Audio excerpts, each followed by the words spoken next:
Hey guys, can you hear me? Yeah, cool.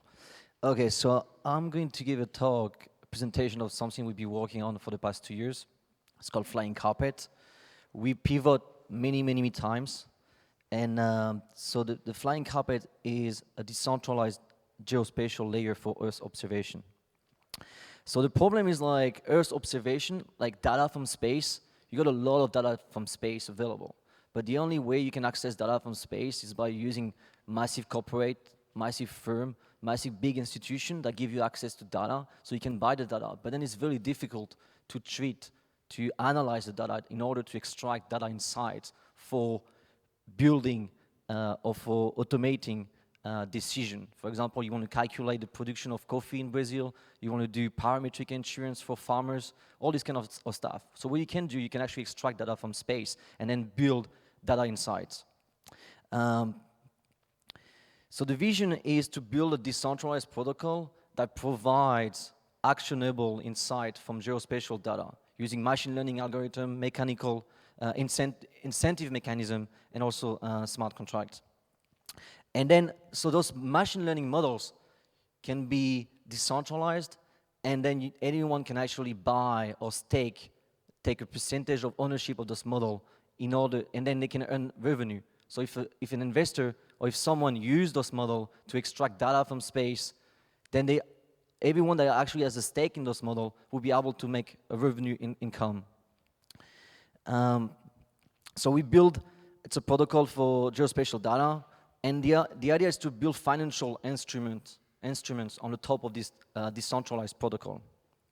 So then you can actually build prediction market, you can build proof of observation from space. For example, if you want to drive, as I was mentioning, insurance, if you want to make sure that something happened in a specific GPS location, so there's a catastrophe, then you can trigger a smart contract that is attached to an oracle, and the oracle is actually the model that is responsible for analyzing the catastrophe is hashed into, for example, an IPA-faced location, and then you actually retrieve data insight from this specific model.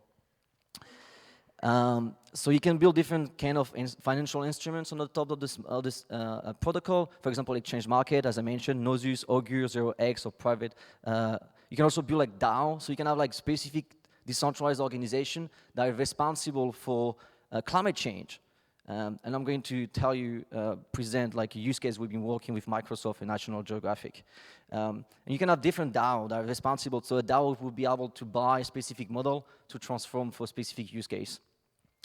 So this is a different partnership that we've been working with. So AXA, we've been helping a little bit on AXA on consulting for parametric insurance, so they can actually use satellite data in order to extract useful information and then make actionable insights or decisions. Nifila is a reinsurance company, one of the biggest reinsurance companies in the United States, and actually worldwide. So network application, I was mentioning that the idea is to interact with the physical world, so using smart contract and machine learning to make sure that you can actually use physical data.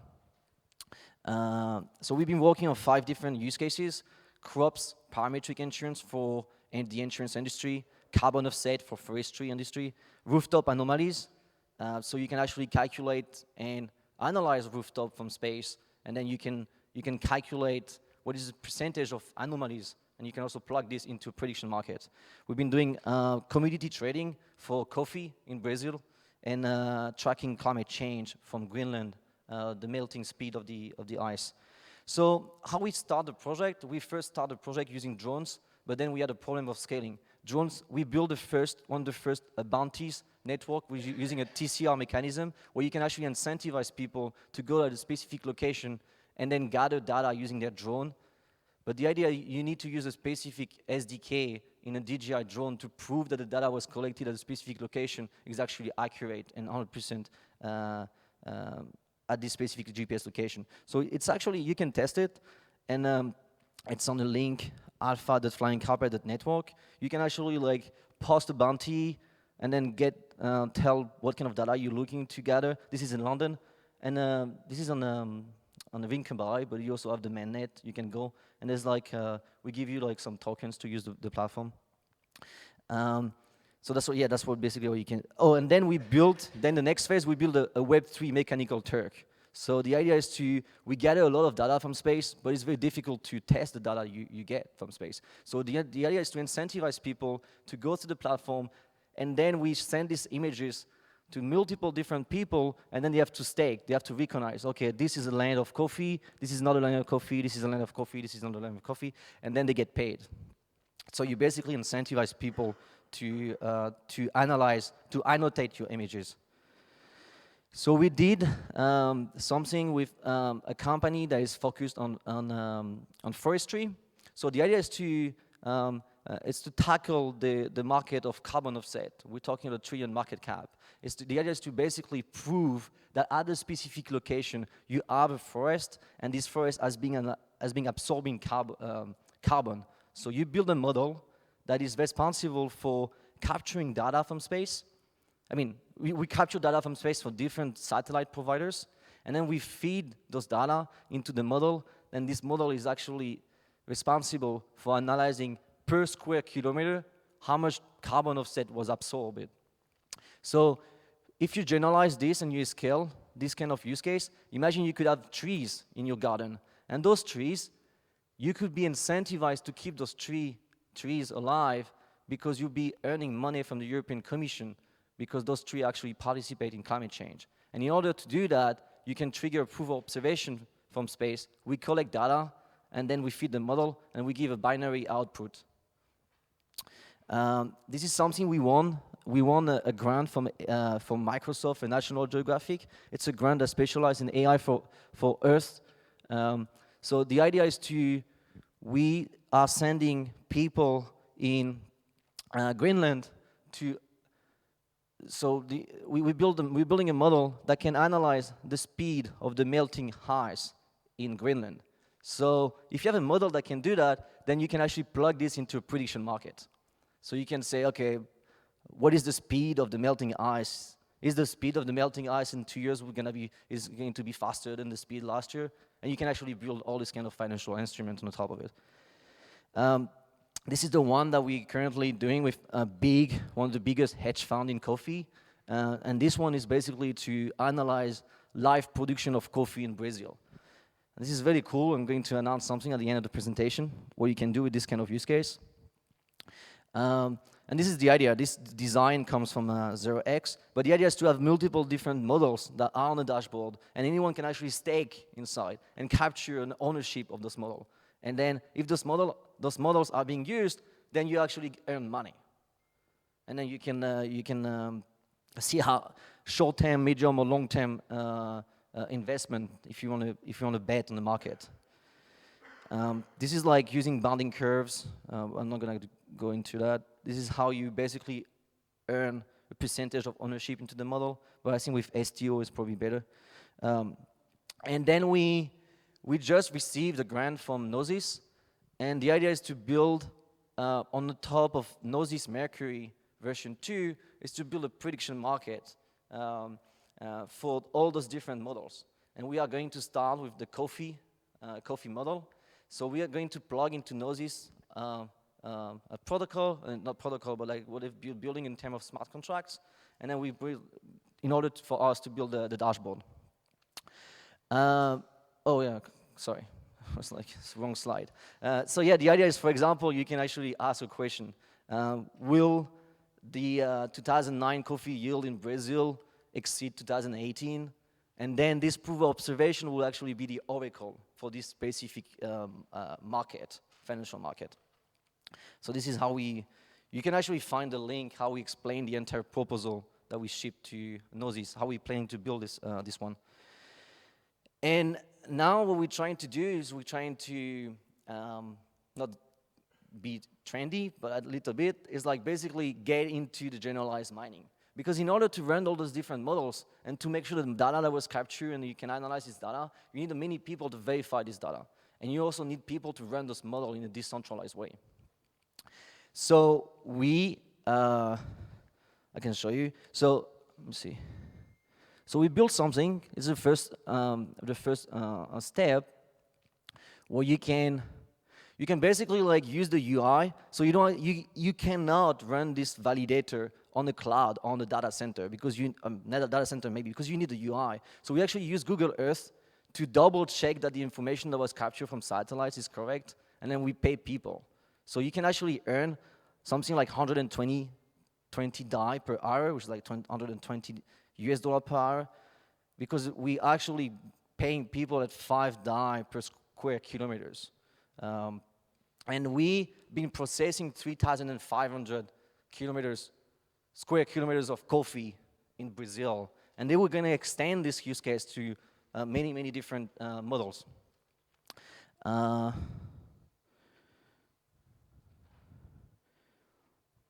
And there's different people that we've been partnering with. And then now we actually getting into European Space Agency, because European Space Agency, they really want to get into blockchain and AI. So we are going to partner with them, like getting into consulting with them in order to build this kind of like communication across different satellites that can analyze data from space. That's it.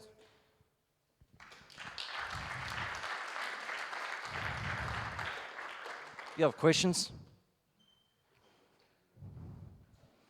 Oh yeah, and the first validator that be running this generalized mining will be Stake Capital.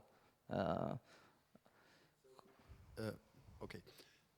Where is the data coming from? Is it coming from the European Space Agency? And wouldn't be having decentralized data, access to the satellite data, be a prerequisite of all the other stuff you do? Give me a sec. Because yeah, at the moment, that's where we're getting the data from, and also European Space Agency. But the problem of this European Space Agency, for example, they actually do a specific partnership with Airbus, and Airbus, you need to have a specific partnership with them. Because the data you get from satellites, it depends on, you can get cheap data, but it just depends on what kind of quality data you want. Do you want a sub-meter, 0.5 square resolution for the data, or do you want something you don't care and you just want a 3 meters resolution? So, and then you also want, do you want the data fresh, or do you want the data you don't mind is by 3 months ago data? So this is all this kind of different information you have to take into consideration. At the moment we're using Planet.com, Nearmap, and EtherCast, and we also use ESA, but ESA is not very fresh data at the moment for us. We will need to partner with Airbus, for example. And in terms of decentralization, oh, cool. Oh, shit. That's the one, no? Or that's the one? That's this one. No? Don't like this? Yeah, that's Planet.com, Nearmap, EtherCast. And in terms of decentralization, this is really something we're looking into. So now with a swarm of satellites, you could potentially send your own satellite for cheap money, and you can actually, the idea is to basically decentralize the space. I mean, observation, but if I say that, it's a bit crazy. And, but I've been talking to the guy behind you, and he's got experience in white block, so he's got experience in satellite communications, and also been building something they want open source. It's already open source, I think. And you can, I mean, potentially the idea is to build, Flying Carpet could actually help building a satellite as a service.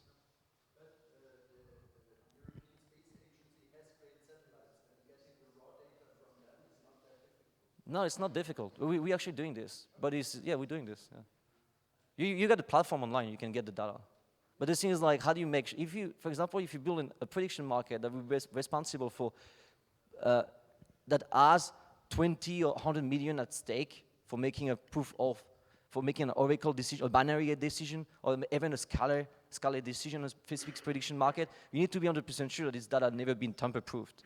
So you need a decentralized way. But at the moment, it's easier to, it's probably better to use the satellite data than actually use drones data, because drones, I mean, in order to hack a satellite, it's, I mean, it's a lot of resources, you know.